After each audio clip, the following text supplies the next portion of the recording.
that what we're looking for is to get the ability to create a speech which will leave the audience with a clear message about why you've spoken and what exactly the message is when you go back.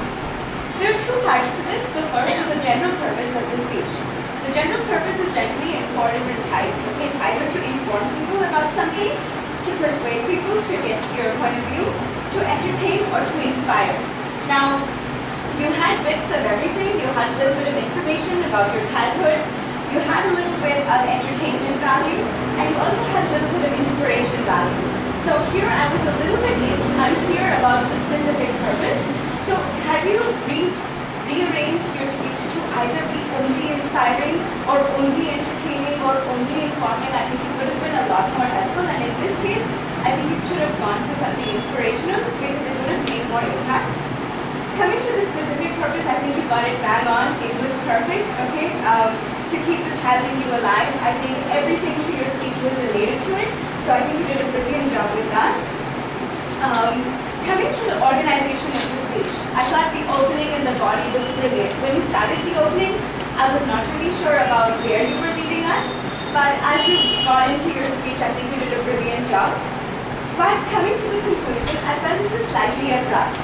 And I really liked what you did with the candy in the bag and all of that, but maybe you could have done that while you were coming into your conclusion rather than after you finished speaking, because I think the rest of us were a little confused about whether you were going to show us something, whether you were completed, whether, we didn't know whether you were done or not.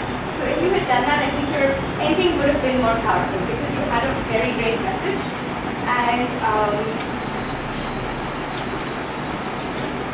okay, yeah.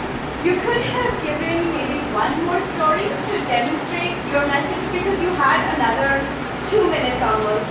Your speech time is 5 to 7 minutes. You spoke for 4 minutes, 12 seconds. So you could have possibly given another story or added something to add to your message. Okay, coming to the things that I would like you to work on is that I feel you have great stage presence, but sometimes you tend to use little shifty body language as you move from one side to another.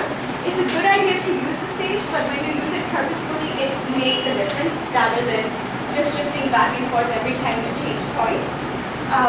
Other than that, I would like you to possibly not fiddle with your clothes. You tend to pull on your shirt when you're trying to remember something, so next time maybe you can keep that in control. And other than that, I think you did a lovely job. You refrained from using notes, which you did the last time, which is brilliant. You went a little slower, which is again feedback from the previous one. I love the humor, I love the smile, I love the sincerity, and I love the personality.